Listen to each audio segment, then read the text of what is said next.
নমস্কার বন্ধুরা, আমি স্নেহা। আজ আমি তোমাদের শোনাতে চলেছি সজল আশফাকের লেখা বিখ্যাত একটি গল্প, ক্লোনিংয়ের ফাঁদে প্রিন্স উইলিয়াম। শুরু করছি আজকের গল্প। লন্ডনের রয়্যাল হসপিটালে টান টান উত্তেজনা। ডাক্তার, নার্স আর কর্মকর্তারা যেন একটু বেশি পরিমাণেই ব্যস্ত, কারণ দুদিন হলো সেখানে অ্যাডমিশন নিয়েছেন ভিভিআইপি পেশেন্ট প্রিন্স চার্লসের সুন্দরী পত্নী প্রিন্সেস ডায়না। ডায়নাই প্রথমবারের মতো সন্তান সম্ভবা হয়েছেন। আজ ডেলিভারির সেই প্রত্যাশিত দিন। আজকেরই কোনো এক সময় ডায়না মা হবেন বলে আশা করছেন বিজ্ঞ চিকিৎসকরা। তাই হসপিটালের বাইরে মিডিয়ার লোকজনের উপচে পড়া ভিড়। সবারই উৎসুক দৃষ্টি থেকে শুধু একটি জিজ্ঞাসা অবিরাম ঝরে পড়ছে, কি হলো, কি হলো? যদিও আলট্রাসোনোগ্রাফি করার পর ডায়না সম্ভবত পুত্র সন্তানের মা হবেন এমন একটা আভাস ডাক্তাররা আগেই দিয়ে দিয়েছেন। লন্ডনের এই রাজপরিবারকে ঘিরে এ ধরনের আগ্রহ, আলোচনা ও উত্তেজনা নতুন কিছু নয়। সেদিন বিকেলেই সকল আগ্রহের অবসান ঘটিয়ে প্রিন্সেস ডায়নার কোলে এলো ফুটফুটে পুত্র সন্তান। রাজপরিবার থেকে তার নাম রাখা হলো উইলিয়াম। ক্লান্ত অবসন্ন ডায়না গভীর নিদ্রায় নিমগ্ন। নবজাত উইলিয়ামকে রাখা হয়েছে পাশের নার্সারি কেবিনে। ডায়না ও উইলিয়াম উভয়ের কেবিনের বাইরেই নিশ্ছিদ্র নিরাপত্তা। ভেতরে উইলিয়ামকে তত্ত্বাবধানের জন্য সার্বক্ষণিক 3 জন নার্স রয়েছেন। প্রতি মুহূর্তের heartbeat, pulse rate, respiration monitor করা হচ্ছে শিশু উইলিয়ামের। একই আয়োজন রয়েছে প্রিন্সেস ডায়নাকে ঘিরেও। উইলিয়ামকে দেখাশোনা করার জন্য যেসব নার্সরা রয়েছেন তাদের মধ্যে সবচেয়ে ইয়াং হচ্ছে লুসি। সেই বেশি নজর রাখছে উইলিয়ামের ওপর। হয়তো এজন্য তার কপালে বাড়তি টিপস জুড়তে পারে। রাজপরিবারকে খুশি করলে ওসব কোনো ব্যাপারই নয়। লুসি সম্ভবত দায়িত্ববোধ থেকেই অমন সজাগ দৃষ্টি রাখছে উইলিয়ামের উপর। লুসির ভাবসাবে সেরকমই তো মনে হচ্ছে। অন্য 2 জন নার্সের মধ্যে পড়ন্ত বয়সের ট্রিজা একটু বেশি চুপচাপ গোছের। পেশেন্টের রিকুইজিশন পেপার, মেডিসিন ও অন্যান্য ইনফরমেশন চ্যাটিং করছে বসে বসে। মধ্যবয়সী লিন্ডা এখনই ফার্মেসিতে চলে গেল ওষুধ আনার জন্য। কেবিনের একপাশে দোলনায় কোমল কাপড় জড়ানো প্রিন্স চার্লস ও প্রিন্সেস ডায়নার একমাত্র সদ্যজাত শিশু, ব্রিটিশ রাজপরিবারের উত্তরাধিকারী প্রিন্স উইলিয়াম পরম শান্তিতে ঘুমোচ্ছে। লুসি বারবার হাতঘড়িতে সময় দেখছে, কেমন যেন উসখুস করছে। 3:30 PM। হাতে আর বেশি সময় নেই। জন্মের 1 ঘন্টার মধ্যেই কাজটা সেরে ফেলতে হবে। তা না হলে একটু পরেই আত্মীয় স্বজন আর হাই অফিসিয়ালদের সমাগম ঘটবে। কথাগুলো ভাবতে ভাবতে ভেতরে চরম উত্তেজনায় আছে লুসি। বাইরে থেকে অবশ্য ততটা বোঝা যাচ্ছে না, কারণ লুসি এমনিতেই একটু চটপটে স্বভাবের মেয়ে। যে শিশুর আগমনকে ঘিরে এত আনন্দ, এত উৎসাহ, তাকে ঘিরে ষড়যন্ত্রের আয়োজনও কিন্তু কম নয়। কারণ উইলিয়াম ব্রিটিশ রাজপরিবারের ভবিষ্যৎ উত্তরাধিকারী। বিশাল প্রতিপত্তি ও বৈভবের অধিকারী হবে সে। উইলিয়ামকে ঘিরে ষড়যন্ত্রের লুসিও অন্তর্ভুক্ত। এজন্য মোটা অঙ্কের অর্থ সে পাবে। অর্থ যেরকম পাবে, আবার সেরকম ঝুঁকিও রয়েছে। তবে নার্স হওয়ার কারণে কাজটা তার কাছে সহজই হবে। যদিও মাফিয়াদের চক্রের সঙ্গে এইসব ঘৃণ্য কাজ করতে মোটেই তার মন সায় দেয় না, কিন্তু উপায় নেই। অজান্তেই সে আষ্টে পৃষ্ঠে বাঁধা পড়ে গেছে। ওদের দল থেকে বেরিয়ে আসা মানে নিশ্চিত মৃত্যু। আর সেই মৃত্যু যে কতটা ভয়ানক হতে পারে তার কোনো উদাহরণই নেই। এত কিছু ভাববার সময় এখন নেই। ড্রেসিং ট্রলিটা নিয়ে ঘুমন্ত উইলিয়ামের পাশে দাঁড়ালো সে। আস্তে করে পেটের কাপড়টা তুলে নাভিটার দিকে তীক্ষ্ণ চোখ রাখল। কাঁচা নাভিটা এখনো গোলাপি আভা দিচ্ছে। গোড়াটা কালো সিল্ক সুতো দিয়ে বাঁধা। লুসি যখন এসব দেখছে তখন পেছন থেকে আচমকা প্রশ্ন করল ট্রিজা, কি করছো লুসি? আসলে প্রশ্নটা লুসির কাছে আচমকাই বলে মনে হচ্ছে, কারণ তার উদ্দেশ্য সৎ নয়। কথায় আছে না, চোরের মন পুলিশ পুলিশ। ট্রিজা কিন্তু সরলভাবে প্রশ্নটা করেছে। বিষয়টা ধরতে পেরেছে চতুর লুসি। নিজেকে তাই সামলে নিয়ে বলল, এই তো নাভিটাতে স্প্রিট ওয়াশ দিচ্ছি, জন্মের পর তো আর একবারও করা হয়নি। ঝটপট কথাগুলো বলল লুসি। এই সব কিছুই পূর্ব পরিকল্পিত। ট্রিজা আর কোনো প্রশ্ন না করে নিজের কাজে মন দিয়েছে। এদিকে লুসি তার অ্যাপ্রনের ডান পকেট থেকে ডান হাতের 2 আঙুলে গেঁথে আনলো ছোট্ট একটা ক্রোকোডাইল ফরসেপ। উইলিয়ামের উপর আরও একটু এমনভাবে ঝুঁকে দাঁড়ালো যেন দূর থেকে সে কি করছে সেটা আড়াল রাখা যায়, বরং যে কেউ দেখলে ভাবতে পারে কি আন্তরিকতা ও মমতা নিয়ে কাজ করছে এই নার্স। ফরসেপের সুচলো মাথাটা দিয়ে নাভির খানিকটা লালাভ অংশ কেটে আনল লুসি। পাকা সার্জনের মতো দ্রুত কাজটা সেরে পেছনে বসা ট্রেজার দিকে তাকিয়ে স্বস্তি পেল। না, ট্রেজা কিছুই খেয়াল করেনি। তার ভাগ্য ভালো যে শিশুটিও কেঁদে ওঠেনি। তাছাড়া এ সময় উইলিয়াম যে কাঁদবে না সে ব্যাপারে আগেই তাকে আশ্বস্ত করেছিলেন ডক্টর প্যারেজ, কারণ নবজাত শিশুর ব্যথা অনুভবের ক্ষমতা তখনও গড়ে ওঠে না। যাই হোক, এক রাশ গভীর ঘুমে ডুবে থাকার জন্য নবজাত রাজপুত্র উইলিয়ামকে মনে মনে ধন্যবাদ জানিয়ে ঠোঁটে হালকা হাসির আভা ফুটিয়ে তুলল লুসি। শিশু উইলিয়ামকে আগের মতো শুইয়ে রেখে অন্য কাজে মন দিল লুসি। কিন্তু মনের মধ্যে বাকি কাজটা করার জন্য খচখচানি শুরু হলো। খুব তাড়াতাড়ি উইলিয়ামের এই টিস্যুর পিসটা ল্যাবরেটরিতে পৌঁছাতে হবে। দেরি হলে টিস্যুটি নষ্ট হয়ে যাবে। এর আগেই এটিকে সংরক্ষণ করা দরকার। ওদিকে ল্যাবরেটরি টেকনিশিয়ান জুলিয়াস সেই কখন থেকে লুসির অপেক্ষায় ছটপট করছে। কেবিন থেকে ল্যাবরেটরি 1 মিনিটের পথ, কিন্তু টিস্যুটা না পৌঁছানো পর্যন্ত স্বস্তি পাচ্ছে না লুসি।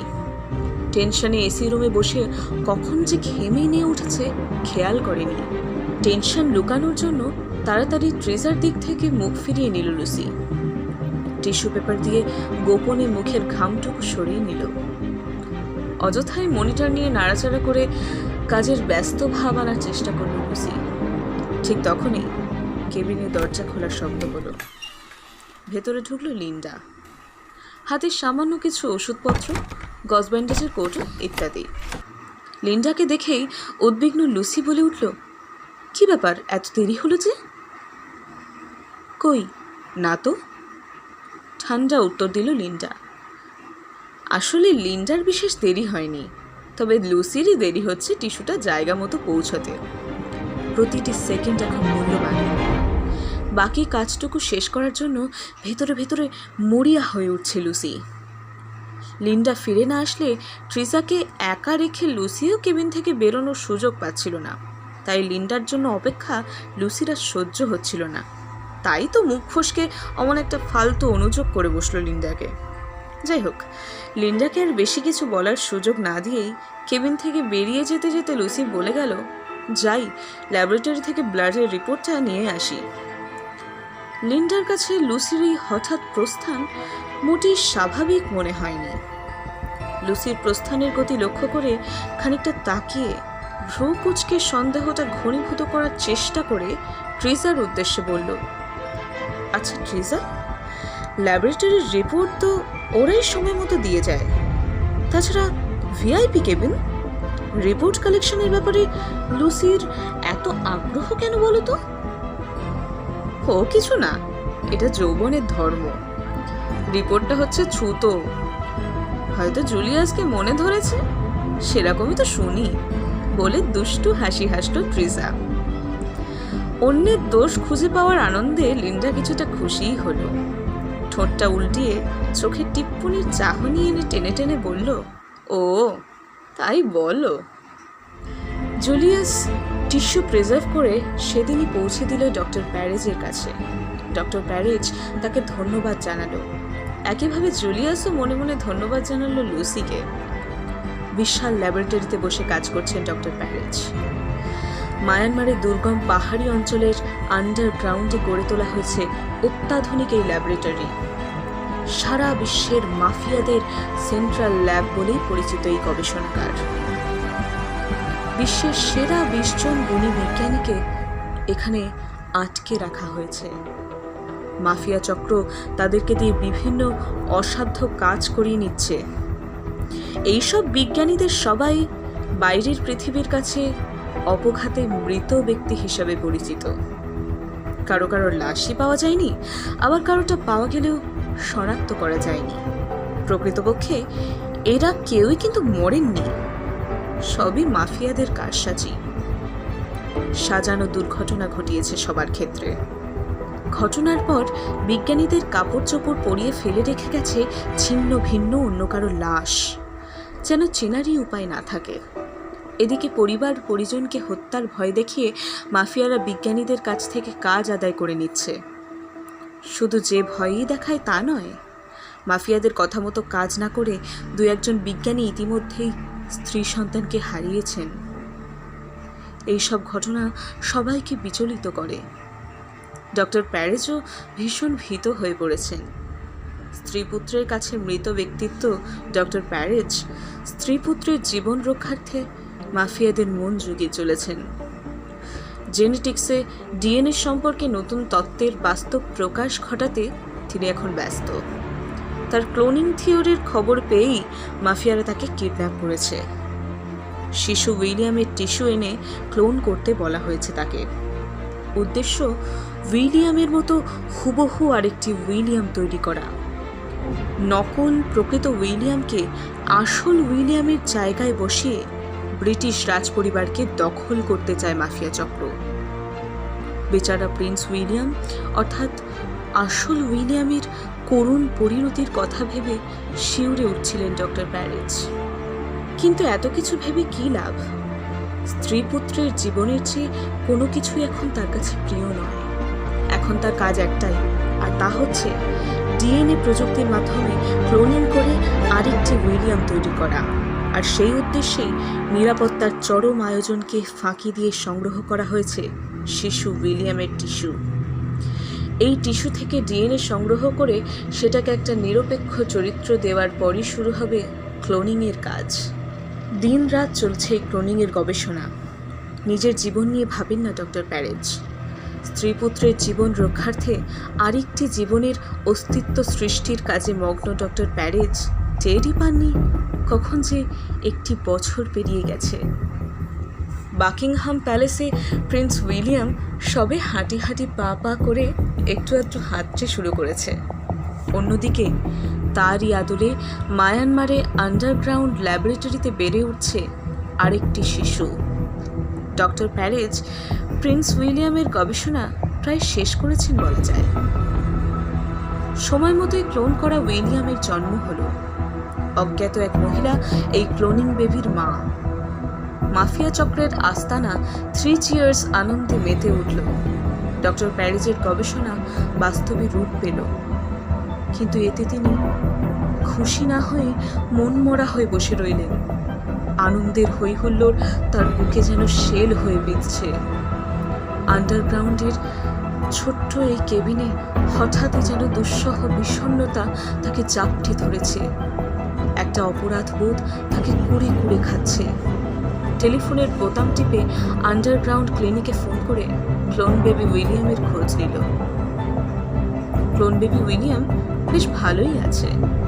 দেখতে হুবহু ব্রিটিশ রাজপুত্র প্রিন্স উইলিয়ামের মতোই। আসল উইলিয়ামের ছবির সঙ্গে এই উইলিয়ামের প্রায় 99% মিল রয়েছে। প্রিন্স উইলিয়ামের যাবতীয় জেনেটিক ইনফরমেশন এখন ক্লোন বেবি উইলিয়ামের মধ্যেই রয়েছে। এখন শুধু পরিবেশগত প্রভাবের তারতম্য যেন নকল উইলিয়ামের মধ্যে না দেখা যায় সে বিষয়ে গবেষণা শুরু হবে। আসল উইলিয়ামের সঙ্গে নকল উইলিয়ামের বয়সের পার্থক্য প্রায় 1 বছরের মতো। 13-14 বছর বয়সে এই দুজনের মধ্যে বয়সের পার্থক্য তেমন চোখে পড়বে না। ক্লোন করা উইলিয়ামকে আসল উইলিয়ামের জায়গায় সেট করার আগে আরেকবার আসল উইলিয়ামের বর্তমান ডিএনএ ক্যারেক্টার জানার দরকার হবে। ক্লোন করা উইলিয়াম ও আসল উইলিয়াম, এই দুজনের মধ্যে ডিএনএ চরিত্রের পার্থক্য থাকলে সেটা অ্যাডজাস্ট করে দিলেই দুই উইলিয়াম হুবহু একই চেহারা ও একই চরিত্রের মানুষ হয়ে যাবে। আর সেই সময়ে মাফিয়া চক্রের দুষ্ট পরিকল্পনার ফাঁদে পড়বে আসল উইলিয়াম। 14th বা 15th বার্থডে পার্টির হৈহুল্লোড়ের ভিড়ে কিছুক্ষণের জন্য হয়তো হারিয়ে যেতে বাধ্য করা হবে আসল উইলিয়ামকে, আর তার জায়গায় ছেড়ে দেওয়া হবে ক্লোন করা ডক্টর প্যারেজের সাধনার ফসল নকল উইলিয়ামকে, যাকে পরবর্তীতে ডিএনএ ক্যারেক্টার পরিবর্তনের মাধ্যমে নিয়ন্ত্রণ করবে মাফিয়া চক্র। প্রিন্স চার্লসের নকল পুত্র প্রিন্স উইলিয়াম যাতে মাফিয়াদের অনুগত হয়ে থাকে, ডিএনএর মধ্যে সেরকম ইনফরমেশনও ইনপুট করা হয়েছে। একসময় গোটা ব্রিটিশ রাজপরিবারের উপর কর্তৃত্ব করবে এই মাফিয়ারা। ভবিষ্যতের কথাগুলো ভাবতে ভাবতে আনমনা হয়ে পড়েছে ডক্টর প্যারেজ। একটি রাজপরিবারের পতন হবে তার সফল গবেষণায়। মনে মনে ধিক্কার দিলেন এই মেধা ও গবেষণাকে। বিষণ্ণ অবসন্ন ডক্টর প্যারেজ ঘুমাচ্ছেন। অন্যদিকে ঘুমাচ্ছে ক্লোনিং বেবি প্রিন্স উইলিয়াম। এই রাতে নিশ্চয়ই বাকিংহাম প্যালেসে সুখ নিদ্রায় ডুবে আছে আসল প্রিন্স উইলিয়াম। মা ডায়না হয়তো ঘুমন্ত উইলিয়ামের চুলে বিলি কেটে রাতের শেষ চুমু কপালে এঁকে দিয়ে অন্য রুমে চলে যাবেন। ডায়না উইলিয়ামকে খুব ভালোবাসেন, কিন্তু ভবিষ্যতে সে কি নকল উইলিয়ামকে শনাক্ত করতে পারবেন, নাকি মাতৃত্বের দুর্বলতা তাকে অন্ধ করে রাখবে? ভবিষ্যতে কে কোথায় থাকে, কি ঘটে, দেখা যাক। ব্রিটিশ রাজপরিবারের ভবিষ্যতই সেটা বলে দেবে।